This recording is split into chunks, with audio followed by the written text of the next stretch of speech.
नमस्कार, बहुत स्वागत है आप सभी का टोटल टीवी में और मैं हूं आपके साथ जया पाल। चलिए शुरुआत करेंगे हमारे खास कार्यक्रम की और चर्चा होगी बीजेपी की कांग्रेस पर पलटवार की रणनीति। बता दें कि प्रदेश में अब 2 महीने के अंदर निकाय चुनाव होने हैं और इन चुनाव के लिए बीजेपी और कांग्रेस कमर कस रहे हैं। बीजेपी ने इन चुनाव में कांग्रेस पर पलटवार करने की पूरी तैयारी कर ली और इस रणनीति का आगाज भी मुख्यमंत्री ने राहुल गांधी पर सियासी हमले से कर दिया है। दरअसल जिस तरीके से कांग्रेस अपनी सक्रियता बढ़ा रही है, उससे पहले ही बीजेपी ने निकाय चुनाव में बढ़त लेने के इरादे से अपनी सक्रियता भी बढ़ा दी। शुरुआती संकेत ये बता रहे हैं कि इस बार मुकाबला एक तरफा ना होकर मुकाबले की स्थिति बन सकती है। हालांकि अपने मजबूत संगठन और संसाधनों के दम पर बीजेपी की सियासी मारक क्षमता अधिक नजर आ रही है।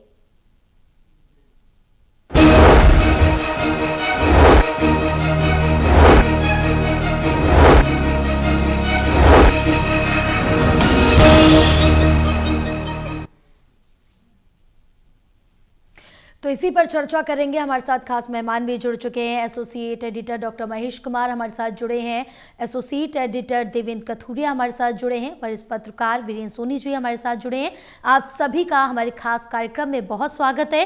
चर्चा करेंगे, लेकिन उससे पहले दिखाएंगे एक रिपोर्ट।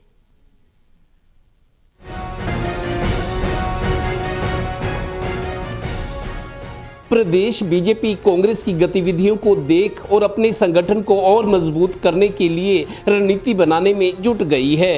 पंचकुला के अपने राज्य मुख्यालय पंचकमल में अपनी राज्य की बड़ी टोली की बैठक बुलाई।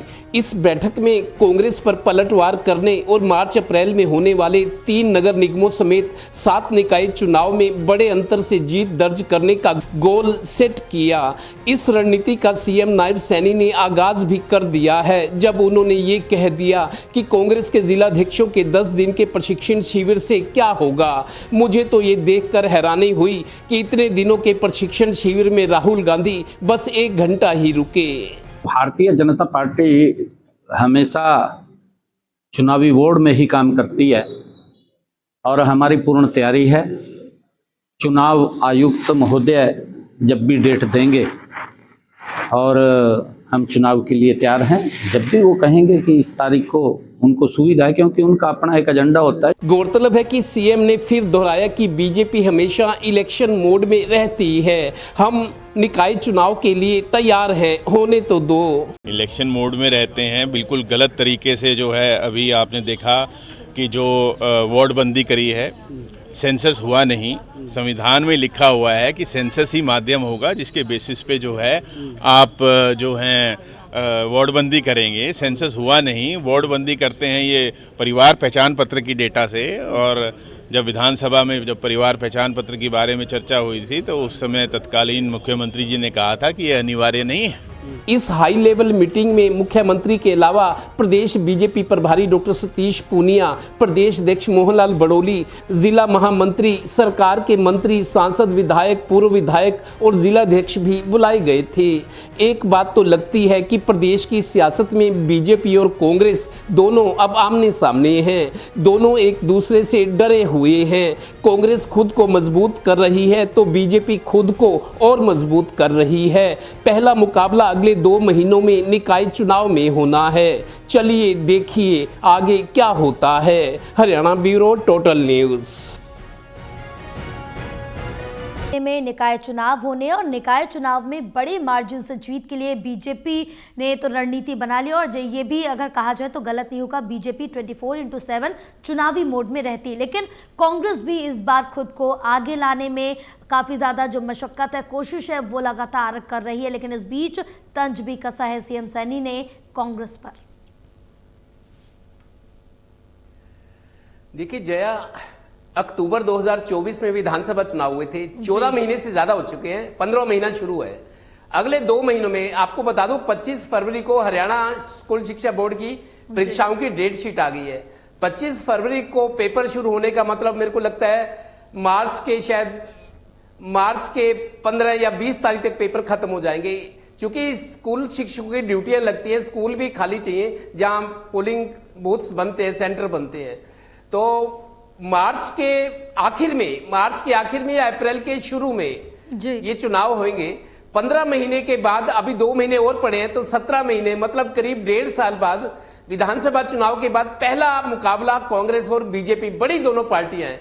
लेकिन कांग्रेस के हालात अब पहले से थोड़ा सा बदले हुए हैं, क्योंकि 12 साल के बाद संगठन बना है। संगठन बनने के बाद जिस तरीके से राहुल गांधी या बड़े नेता मोटिवेट कर रहे हैं, जिला अध्यक्षों का भी प्रशिक्षण शिविर लगा है, उसके बाद बड़े नेता मीटिंग कर रहे हैं।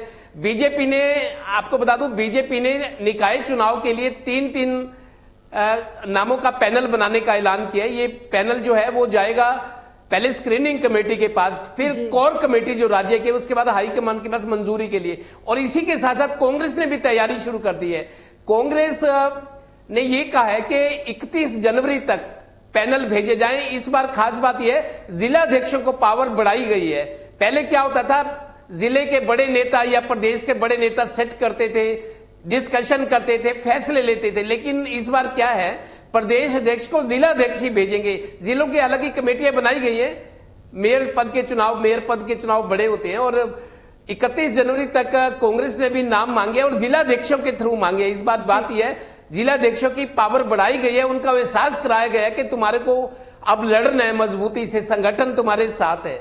तो कुल मिलाकर बीजेपी कांग्रेस ने तैयारियां शुरू कर दी हैं। और जो कल शाम को इसी वक्त मीटिंग हुई थी पंचकमल पंचकुला के राज्य मुख्यालय में बीजेपी की, उसमें तमाम बड़े नेता थे, मुख्यमंत्री, प्रदेश अध्यक्ष, प्रदेश प्रभारी, सांसद, मंत्री, यहां तक कि जिला अध्यक्ष भी बुलाए गए थे जहां जहां चुनाव होने हैं। तो कुल मिला के कांग्रेस दम भर रही है कि ये चुनाव हम मजबूती से लड़ेंगे। कांग्रेस के पास देखिए खोने को कुछ नहीं है, कांग्रेस मजबूती से चुनाव लड़ती है। और कुछ अभी 3 जगह जहां नगर निगमों के चुनाव है, वहां मेयर पद तीनों बीजेपी के पास है। अगर कांग्रेस कोई 1-2 पद ले लेती है तो मतलब उसके खाते में ये जाएगा कि कांग्रेस में उत्साह है, कांग्रेस को रिस्पांस मिल रहा है। तो कुल मिलाकर दोनों बड़े दलों ने तैयारियां शुरू कर दी हैं। पहली परीक्षा दोनों दलों की, कांग्रेस बीजेपी की, सियासी ताकत या सियासी लोकप्रियता, सियासी प्रतिक्रिया या रिस्पांस लोगों में कितना है, वो अगले 2 महीनों में दिखेगा। और दोनों, हालांकि संगठन की दृष्टि से मैं मानता हूं, संगठन की दृष्टि हो, मैन पावर हो, ट्रेनिंग हो, संसाधन हो, पूरी फौज हो, उस मामले में बीजेपी अभी बहुत आगे है। लेकिन मैं फिर वही कहूंगा कि कांग्रेस के लिए एक मौका है अपनी खोई हुई जमीन को हासिल करने के लिए, अपने आप को मजबूत दिखाने के लिए, अपने आप की लोकप्रियता साबित करने के लिए कांग्रेस के पास भी एक मौका है। बिल्कुल, कांग्रेस के पास कहीं ना कहीं एक बड़ा मौका है। सिलेबस खत्म होने के बाद ये पहली परीक्षा कांग्रेस की होगी।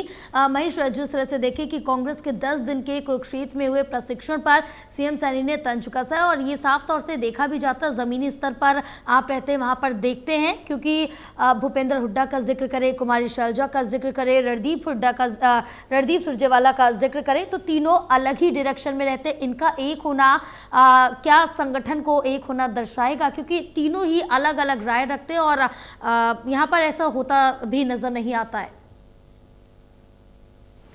देखिए जया, सबसे पहले तो ये बात कि अभी तक तो इन तीनों ही नेताओं की तरफ से एक भी ऐसा बयान सामने नहीं आया जिसमें उनकी तरफ से, यानी कुमारी शैलजा, रणदीप सिंह सुरजेवाला, कैप्टन अजय यादव और भूपेंद्र सिंह हुड्डा की तरफ से ये कहा गया हो कि हम साथ साथ हैं। अभी तक तो ये बयान तक नहीं आया। तो इनके साथ होने का आकलन किस तरीके से किया जाए, इनके साथ होने की संभावनाएं किस तरीके से जाहिर किया जाए। अभी तक तो जो कुरुक्षेत्र में पूरी कवायद करते हुए नजर आए थे राहुल गांधी, और अभी संगठन सृजन पर भी काम कांग्रेस पार्टी के शीर्ष नेता कर रहे हैं। फिलहाल सबसे बड़ी बात जो मैं कहना चाह रहा हूँ वो ये है कि अभी तक तो साझा बयान तक नहीं दिया गया, कोई साझी प्रेस कॉन्फ्रेंस तक नहीं हुई।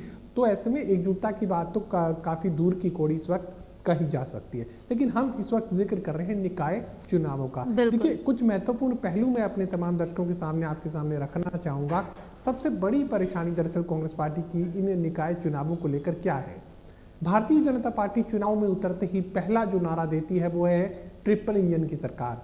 अब कांग्रेस पार्टी का उम्मीदवार, पहली बात तो जिताऊ उम्मीदवार मिलना कांग्रेस पार्टी के लिए सबसे टेढ़ी खीर साबित होगी। जिताऊ उम्मीदवार हमने पहले भी देखा है कि निकाय चुनावों में भूपेंद्र सिंह हुड्डा ने जो है पार्टी सिंबल पर लड़वाने का फैसला तो कर दिया, लेकिन उसके बाद कभी ना तो चुनाव प्रचार किया, और किसी ने बात की कि आप प्रचार पर क्यों नहीं जा रहे हैं, तो फिर जवाब ये दिया गया कि ये तो भाईचारे के चुनाव है। अगर भाईचारे के चुनाव थे तो पार्टी को पार्टी सिंबल पर क्यों लड़वा दिया, और अगर लड़वा दिया तो फिर प्रचार के लिए क्यों नहीं जा रहे हैं। इसी तरह की परिस्थितियां मुझे लगता है कि हो सकता है कि अब प्रचार के लिए तो चले जाएं, लेकिन जिताऊ उम्मीदवार कांग्रेस पार्टी को मिलेगा, मुझे इस पर संशय है। इसके साथ साथ ट्रिपल इंजन का जो मैं जिक्र कर रहा था, देखिए भारतीय जनता पार्टी कहेगी केंद्र में मोदी बैठे हैं, हरियाणा में नायब सिंह सैनी बैठे हैं, अब अगर आपको अपने क्षेत्र का विकास चाहिए तो आपको ट्रिपल इंजन की सरकार बनानी पड़ेगी, और इस मुद्दे का, इस वायदे का कोई तोड़ कांग्रेस पार्टी के पास नहीं है। और हमने देखा है कि हिसार नगर निगम चुनाव की बात की जाए, चाहे रोहतक की बात की जाए, तमाम अलग अलग क्षेत्रों की बात की जाए, जहां पर भी मुख्यमंत्री निकाय चुनावों के प्रचार में जाते हैं तो वो उम्मीदवार को गौण कर देते हैं। उम्मीदवार कौन है, कहां से आया है, क्या पहचान है, गौण हो जाता है। वहां अगर कोई प्रचार करता है तो नायब सिंह सैनी प्रचार करते हैं और ये कहते हैं कि मैं आपका उम्मीदवार हूं, आपका मेयर पद, आपकी कुर्सी मैं संभालूंगा, आपके कामों की गारंटी मैं देता हूं जी। तो ऐसे में लोग उम्मीदवार को वोट नहीं देते हैं, नायब सिंह सैनी को बतौर मुख्यमंत्री, बतौर अपने क्षेत्र के मेयर के तौर पर वोट देते हैं, क्योंकि इसी तरह की गारंटी नायब सिंह सैनी मंच पर खड़े होकर लेते हैं कि आप जो है भारतीय जनता पार्टी को वोट डालें, आपके कामकाज की पूरी गारंटी मैं लेता हूं। जब सीएम गारंटी लेता है तो फिर किसी और की गारंटी का कोई मतलब नहीं बचता। अब यही वो बात है जो भारतीय जनता पार्टी को सबसे ज्यादा भारी बना रही है। एक और महत्वपूर्ण पक्ष में रखना चाहूंगा, देखिए शहरी क्षेत्रों में भारतीय जनता पार्टी, अगर बीते 11 सालों की बात की जाए तो आप शहरी क्षेत्रों का आकलन करके देखिए कि सबसे ज्यादा अगर प्राथमिकता किसी को मिलती है तो शहरी क्षेत्र में भारतीय जनता पार्टी को मिलती है। और भारतीय जनता पार्टी के लिए सबसे बड़ा जो वोट बैंक है वो ये भी है कि शहरी क्षेत्रों में खासकर गैर जाट वोटर्स होते हैं और भारतीय जनता पार्टी गैर जाट की राजनीति करती है।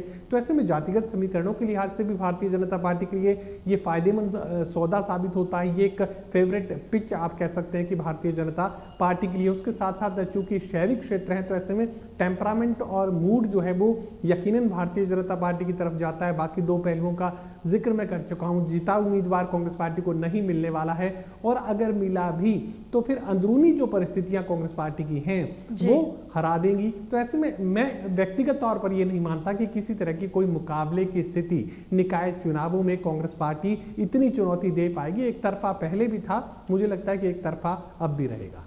बिल्कुल, ये तो वक्त ही बताएगा। बहरहाल विनीत जी, यहाँ जिस तरह से देखें कि 10 दिन का जो कुरुक्षेत्र में प्रशिक्षण हुआ था, सीएम सैनी ने उसमें एक बात साफ तौर से कही थी तंज के तौर पर कि अपनी अपनी ढपली, अपना अपना जो आलाप होता है वो कांग्रेस के नेता आलापते रहते हैं, और ये साफ तौर से ज़मीनी स्तर पर भी देखने को मिला है। संगठन तो बना लिया है लेकिन वो ज़मीनी स्तर पर दिखता नजर नहीं आ रहा। तो किस तरह से टक्कर निकाय चुनाव में कांग्रेस बीजेपी को दे पाएगी?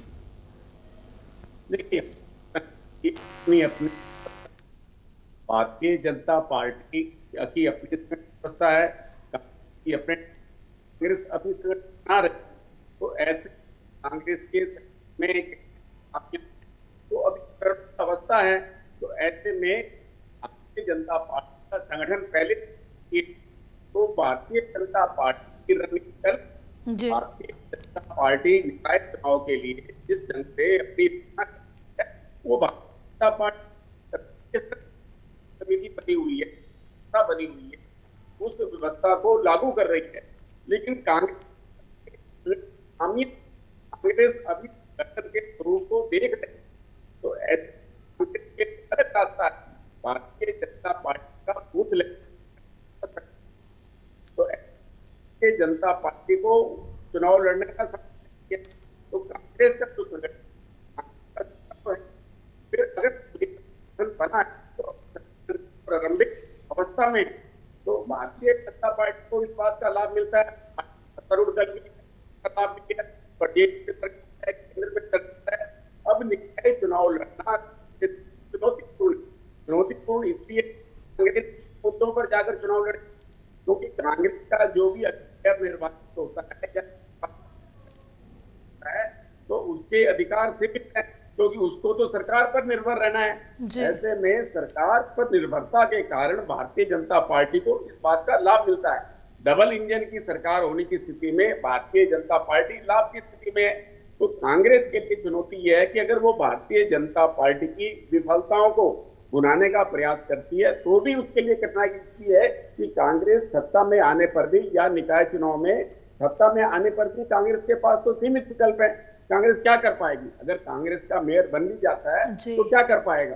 तो और देखिए, भारतीय जनता पार्टी को इस बात का लाभ भी मिलता है। सोनीपत में कांग्रेस का मेयर बना था निखिल मदान, भारतीय जनता पार्टी ने उसे अपने दल में शामिल कर लिया।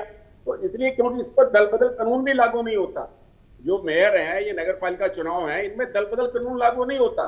जो भी पार्षद या पालिका प्रधान या मेयर निर्वाचित होता है तो वो किसी भी दल में जा सकता है।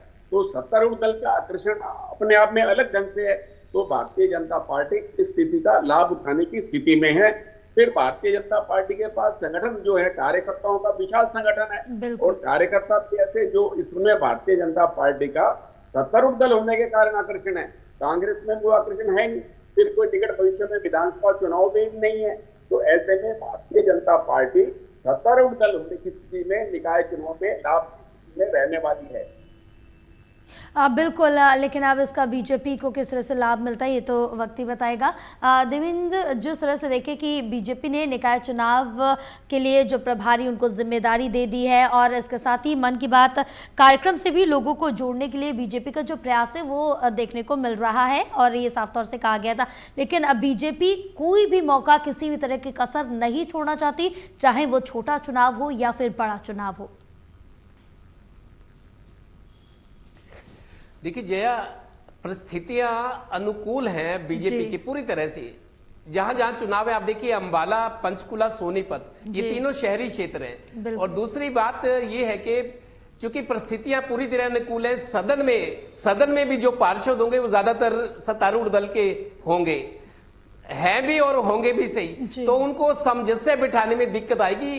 कांग्रेस के लिए मेरे को ये है कि उसके लिए एक मौका ये हो सकता है कि पूरी ताकत से चुनाव लड़े। और चूंकि चुनाव में एकजुटता जरूरी होती है, पार्टी अपने संगठन को एकजुट कर पाए, अपनी मारक क्षमता को बढ़ा पाए, मतलब लड़ने लायक दिखे। कांग्रेस के लिए उपलब्धि हो सकती है कि एक मौका है, जैसे रिहर्सल होती है ना, रिहर्सल जी, किसी शो से पहले, मैच से पहले रिहर्सल होती है, तो एक रिहर्सल का अच्छा मौका है कांग्रेस के लिए। परिस्थितियां पूरी तरह से, सियासी परिस्थितियां अनुकूल है क्योंकि बीजेपी के पास मजबूत संगठन है, सरकारें हैं, विधायक मंत्री, ज्यादातर जहां जहां चुनाव है उस जिले में विधायक या मंत्री भी बीजेपी के हैं और सदन में जो पार्षद चुनकर वो भी बीजेपी के हैं, सरकार बीजेपी की है। कोई भी काम करना हो, अप्रूवल्स होते हैं या बजट होता है, ऊपर से ही आना है। तो कांग्रेस का एक आध कोई चलो जीत भी जाए कहीं, लेकिन उसके लिए ये है कि मुश्किलें तो आएंगी क्योंकि सदन में जब वो बैठेगा ज्यादातर बहुमत बीजेपी के साथ रहेगा। बिल्कुल, क्योंकि प्रशासन भी जो है वो बीजेपी, सरकार बीजेपी के, जाहिर है प्रशासन का इनडायरेक्टली समर्थन बीजेपी के साथ रहेगा। मुख्यमंत्री हैं, विधायक होंगे, मंत्री होंगे, मतलब जो सेटअप है पूरा, जो परिस्थितियां हैं बीजेपी के अनुकूल है। इसलिए बीजेपी दम भी भर सकती है और बढ़त बनाने की तैयारी तो अभी से शुरू ही कर दी है। कल जैसे पंचकुला में मीटिंग हुई, ड्यूटियां लगा दी गई हैं, पैनल 3-3 सदस्यों का पैनल, 3-3 जो उम्मीदवार हैं उनका पैनल भेजा जाएगा। पहले स्क्रीनिंग कमेटी जांच करेगी, फिर कोर कमेटी करेगी, फिर हाईकमान के स्तर पे फैसला होगा, सोच विचार होगा। तो मतलब एक पूरा मैकेनिज्म तैयार है बीजेपी के लिए। कांग्रेस के लिए ये है कि चलो कोई जीत जाए ठीक है, उत्साह बढ़ेगा, लेकिन कम से कम पार्टी को एकजुट करने का और लड़ने का एक मतलब एक मौका होगा और अपनी लोकप्रियता या अपनी जो पहले की ताकत है वो दिखाने का, उसके प्रदर्शन का एक मौका जरूर रहेगा कांग्रेस के पास। इसी चुनाव से पता लग जाएगा कि कांग्रेस आगे कैसे, बड़े चुनाव कैसे लड़ेगी अगर ये चुनाव ठीक तरीके से लड़ पाई। बिल्कुल, क्योंकि कांग्रेस के लिए कहीं ना कहीं एक बड़ी चुनौती के तौर पर साफ तौर से देखा जा रहा है। महेश, क्योंकि शिविर से पहले अगर यहाँ जिक्र करें तो कांग्रेस का जो प्रशिक्षण शिविर चल रहा था और आखिरी दिन राहुल गांधी यहाँ पर पहुंचे थे मात्र 1 घंटे के लिए। इसको लेकर भी सीएम सैनी ने कहा है और साफ तौर से देखिए कि जितना समय कांग्रेस यहाँ पर पर हरियाणा में अपना दे रही है, जितने भी आला अधिकारी हैं वो हरियाणा में अपना समय दे रहे हैं, क्या वो नाकाफ़ी है? क्योंकि जितना ध्यान देने के इस समय हरियाणा में कांग्रेस को ज़रूरत है, मुझे नहीं लगता है कि उतना कांग्रेस अपना परफेक्ट 100% दे रही है हरियाणा में। देखिए, मुझे लगता है कि राहुल गांधी तो हरियाणा के संदर्भ में अपना 100% देने की कोशिश कर रहे हैं, और जो संगठन सृजन हुआ है वो काबिल तारीफ ये राहुल गांधी की कोशिश कही जा सकती है कि 1 दशक से ज़्यादा का इंतजार, और उसके बाद यहाँ संगठन सृजन तस्वीर जो है वो उभरती हुई नजर आई है। और ज़्यादातर जो ज़िले हैं, 20 से ज़्यादा ज़िलों में संगठन की जो रूपरेखा है, जो रचना है वो पूरी की जा चुकी है। तो ये मानकर चलिए कि ये तो राहुल गांधी की कोशिश ही थी, वरना राहुल गांधी अगर इतने संजीदा नहीं होते तो ये पूरा जो मामला है यहाँ तक नहीं पहुँच सकता था। तो राहुल गांधी की संजीदगी पर तो कोई शक नहीं है, लेकिन जो चुनौती है वो पहले भी वही थी और आज भी वही है। विधानसभा चुनाव में हार की वजह भी वही थी कि कुमारी शैलजा, भूपेंद्र सिंह हुड्डा, रणदीप सिंह सुरजेवाला और कैप्टन अजय यादव अलग अलग दिशाओं में चल रहे हैं, एक साथ नहीं चल सकते हैं, एक साथ बैठ नहीं सकते हैं। तो व्यूह रचना क्या करेंगे, चुनावी मजबूती का जिक्र वो क्या करेंगे जब वो एक साथ एक प्रेस कॉन्फ्रेंस में आज तक कभी नजर नहीं आए? तो फिर आप एकजुटता, कौन सी एकजुटता का जिक्र कर रहे हैं, और राहुल गांधी कौन सी पार्टी को मजबूत कर रहे हैं? अगर जिलाध्यक्षों की मजबूती से वो पार्टी की मजबूती मान रहे हैं तो फिर ये जरूर करना पड़ेगा। ठेकेदारी जो व्यवस्था है कांग्रेस पार्टी में जो अब तक चली आई है, चाहे जिक्र करें कि जो है सोनिया गांधी के वक्त की बात की जाए, उससे पीछे भी अगर बात करें तो राजीव गांधी के वक्त की बात की जाए, तो एक ठेकेदारी व्यवस्था जो है वो कांग्रेस पार्टी में बनी हुई है। प्रदेश किसी 1 या 2 नेताओं के जिम्मे दे दिया जाता है और किसी एक का हाथ ऊपर कर दिया जाता है। तो यहाँ भूपेंद्र सिंह हुड्डा एक तरीके से अघोषित कमांडर थे, लेकिन एक के बाद एक जो चुनाव है वहां पर कांग्रेस पार्टी जीती बाजी भी हार गई। तो सबसे बड़ी वजह जो थी वो एकजुटता की कमी थी, एक दूसरे को हराने में कांग्रेस पार्टी के लोग लग गए, और वो परिस्थिति तो आज भी यथावत बनी हुई है। जिलाध्यक्षों की आप ट्रेनिंग करते रहिए, जब तक ये नेता अलग अलग दिशाओं में चलते रहेंगे पार्टी का भला नहीं हो सकता। अब बिल्कुल कहीं ना कहीं इन सभी को एक ही मंच पर आके एक साथ आकर यहाँ पर दिखाना होगा कि कांग्रेस का संगठन मजबूत है और कांग्रेस एकजुट है। बहरहाल ये होगा या ये नामुमकिन है, ये तो आने वाला वक्त ही बताएगा, लेकिन अभी ऐसा होता दिख नहीं रहा। हालांकि वीरेंद्र जी, यहाँ पर अपने मजबूत संगठन और संसाधनों के दम पर बीजेपी की जो सियासी मारक क्षमता है वो कहीं अधिक ज्यादा कांग्रेस से नजर आ रही है, और वो निकाय चुनाव में भी होता दिख सकता है। देखिए, कांग्रेस का स्तर पर भी मतदाताओं का झुकाव कांग्रेस की तरफ दिखाई नहीं दे रहा, तो उसके लिए कांग्रेस की नीतियां ही दोषी हैं। जब कांग्रेस केवल राष्ट्रीय स्तर पर आकर्षण नहीं है तो प्रदेश में अब, क्योंकि कोई ऐसा चुनाव भी नहीं है और लोगों को लगता भी नहीं है कि कांग्रेस कोई मजबूत स्थिति में है या कांग्रेस से कोई कायाकल्प हो सकता है या कांग्रेस भारतीय जनता पार्टी का विकल्प बन सकती है, तो ऐसे में कांग्रेस के प्रति आकर्षण ना होना, तो ऐसे में कार्यकर्ता भी अगर खड़े हो जाएंगे तो वो जनता के बीच जाकर, किस मुद्दे पे बीच जाकर जनता के बीच जाएंगे, क्योंकि कांग्रेस को भी जनता की लड़ाई लड़नी है। जब तक कांग्रेस जनता के मुद्दों पर, जनता के लिए संघर्ष नहीं करती, तब तक कांग्रेस की एक वास्तविकता, कांग्रेस का अस्तित्व उसके लिए चुनौती रहेगा। और कार्यकर्ताओं को जोड़ना और कार्यकर्ताओं को जनता के बीच जाना, ये बहुत बड़ी चुनौती संगठन की है। बिल्कुल, बहरहाल आप सभी का बहुत शुक्रिया पूरी चर्चा के लिए। प्रदेश में अब 2 महीने के अंदर निकाय चुनाव होने और इन चुनावों के लिए बीजेपी और कांग्रेस ने कमर कस लिए। दोनों ही अब एक दूसरे पर किस तरह से आरोप प्रत्यारोप लगाते हुए नजर आएंगे तो देखने वाली बात होगी। लेकिन बीजेपी ने जिस तरह से तंज कसा है कांग्रेस को लेकर, क्योंकि जो 10 दिन का प्रशिक्षण शिविर था उसमें क्या कुछ कांग्रेस ने सीखा है, क्या कांग्रेस के लिए निकाय चुनाव है वो कितने चुनौतीपूर्ण होने वाले, ये आने वाला वक्त ही बताएगा। बहरहाल रुकेंगे एक छोटे से ब्रेक के लिए, ब्रेक के बाद जल्द होंगे हाजिर।